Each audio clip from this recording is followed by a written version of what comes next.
Le terme jumeau ramène à des frères ou sœurs qui, après avoir partagé le même utérus au cours d'une même gestation, naissent presque au même moment. Ils peuvent être 2, 3, 4, parfois plus. Parmi eux, il y a les vrais jumeaux. Ils se ressemblent comme deux gouttes d'eau. C'est le cas de Michael et de Herman. Les parents s'attendaient à un seul enfant et Dieu a fait 2. Je crois que c'est une grâce et nous, c'est une fierté pour nous. De partout où on va, les gens nous apprécient. Quand j'ai des envies, automatiquement, lui aussi ressent le même besoin. Et parfois même quand on dort, c'est bizarre, mais on fait quand même les mêmes rêves. Jumeaux, mais surtout complices dans la vie, les deux jeunes hommes sont des footballeurs. Moi, ils m'ont pris pour aller jouer à Cocody. Lui, là, il est resté sérieux pour Pougon. Il avait marqué là-bas 2 buts. Je ne savais pas. Moi aussi, effectivement, il avait marqué 2 buts. Et puis, ce sont les mêmes pénaltys et au cours du jeu. C'était bizarre. Vrai ou faux, les jumeaux semblent être doués d'une étonnante complémentarité. Une fusion relationnelle profonde que Priska et Karen, étudiantes vivant en résidence universitaire, reconnaissent. L'expérience qu'on a vécue un peu ensemble, qui était un peu extraordinaire, c'était le jour du bac. Et à l'oral du bac, j'ai choisi le test numéro 32, sachant même qu'on n'était pas dans la même ville. Et puis moi, j'ai fait une série A, elle a fait une série D. Le test 32 que j'ai choisi, c'est le même test qu'elle a choisi aussi, étant dans la ville où elle était. Bon, il peut souvent être malade. Bon, c'est ce qu'on n'arrive pas à comprendre. Quand elle est informée de ma maladie, bon, des temps après, j'ai guéri rapidement. Ça fait que souvent, quand je suis malade, qu'elle n'est pas là, j'ai dit à maman, bon, appelle ma jumelle, dis-lui que je ne me sens pas bien. Fait que bon, on peut dire qu'on est un peu spécial quand même. Mais sinon, les dons et autres, on devient des trucs mystiques et autres, ah bon, jamais. Certains jumeaux comme Frédéric et Olivier prétendent avoir toujours été des sources de bénédiction pour leur entourage et pour leur famille depuis tout petit. Il y avait un monsieur, un ferronnier. Lorsque nous sommes nés, il a commencé à chaque fois à nous faire des dons. En faisant ce geste, il obtenait de la prospérité au sein de son service. Ces jumeaux déclarent avoir des dons, ou plutôt un 6e sens très poussé. Nous avons fait l'expérience à travers le massage de certaines personnes qui sont fracturées, qui obtiennent assez rapidement la guérison. Lorsqu'il doit avoir un malheur ou bien un événement heureux, j'arrive à le percevoir. L'imam Boukari est jumeau. Il a perdu son frère il y a quelques années. Il avoue avoir été dans sa tendre enfance face à des situations qu'il avait du mal à comprendre. Souvent, c'est les femmes qui me disent que si j'achète les nourritures, ils trouvent qu'après moi, les clients viennent acheter beaucoup. Les comportements fusionnels ou énigmatiques des jumeaux suscitent commentaires et curiosité. Sont-ils spéciaux? Ont-ils des pouvoirs? Apportent-ils joie et bonheur? Je me souviens très bien, ma maman qui racontait un peu l'histoire. Parce que quand elle a fini de nous mettre au monde, les années qui ont suivi, je crois que mon papa a eu une promotion et puis les choses ont commencé à marcher un peu à la maison là-bas. L'islam n'a pas donné un pouvoir ou bien dit que les jumeaux ont un pouvoir mystique. Cela n'existe pas. Dans l'imagerie populaire africaine, les jumeaux sont différents des autres, surtout en bas âge. Il faut leur faire des offrandes, des dons pour attirer sur soi le bonheur. Mieux, les parents des jumeaux doivent s'adonner à la mendicité avec leurs enfants pour éviter que le malheur s'abatte sur eux plus tard.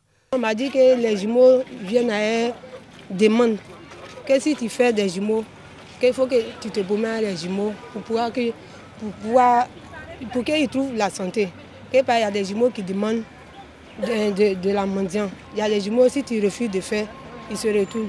Bon, ou bien soit, il y a aussi toujours ils tombent malades. Cette pratique visant à exposer les gamins au soleil, au mépris de leur santé, prend même des proportions d'arnaque. Souvent même, on prend des frères qui se ressemblent. S'il y a une ressemblance, on les met dans les tenues et on dit, ah voilà, ce sont les jumeaux. Comme en Afrique, ici, c'est mystique. Donc c'est pour ça que les gens aussi prennent ça en considération. Donc ils font des sacrifices. Que si tu fais des sacrifices pour les jumeaux, tu seras riche et ta subsistance sera propre. Voilà. Donc ça, moi, je ne prends pas ça en compte. Ça, c'est une superstition. Pour aider les familles démunies, pour mettre fin au phénomène de mendicité, Pour œuvrer à l'épanouissement des jumeaux et jumelles, une association a été créée. Ces femmes, quand nous les voyons en bordure des routes, nous avons mal au cœur parce que c'est nos frères qui s'exposent en plein soleil. Et ces enfants qui s'exposent, ils ont leur place dans les écoles. Ces enfants qui s'exposent, ils ont leur place dans la société. Dans de nombreux pays du monde, une journée est consacrée aux jumeaux et parents.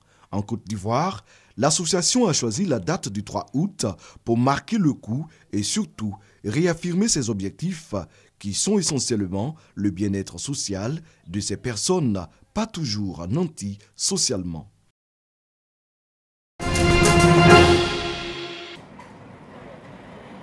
Il est 17h22 ce lundi 1er août quand nous recevions un SMS nous prévenant qu'une fillette dont les mains ont été brûlées par une parente serait enfermée dans une cour au quartier Coco depuis le matin.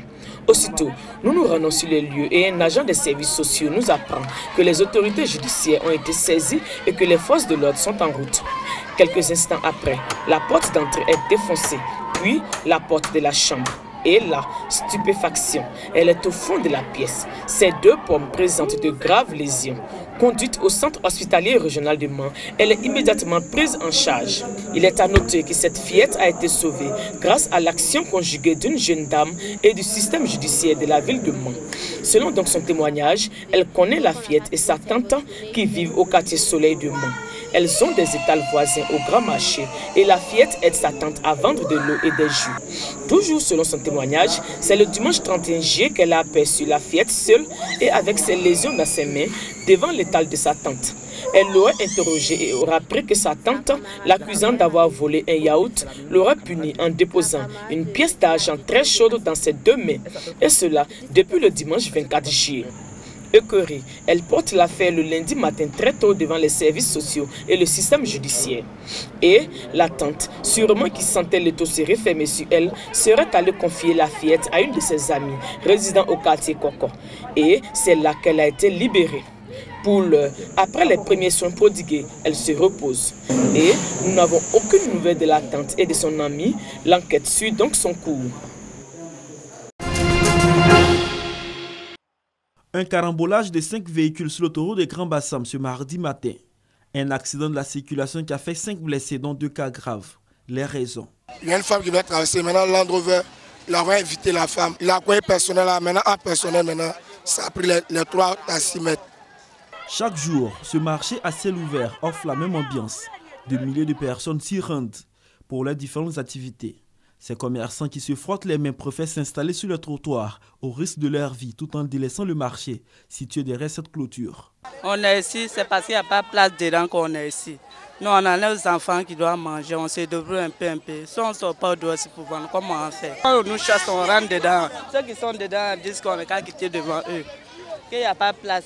On s'en à côté aussi, on est chassés. Pourquoi nous sommes là jusqu'à présent? Souvent, nous-mêmes, on est ici, ça ne nous plaît pas. Parce que les mauvais conduits là, ça fait nous trouver. Mais comment on fait? Dedans est serré. Maintenant, si dedans est serré, on est obligé de prendre nos marchandises pour venir un peu sur la route. Et puis, c'est sur la route même que les gens passent beaucoup.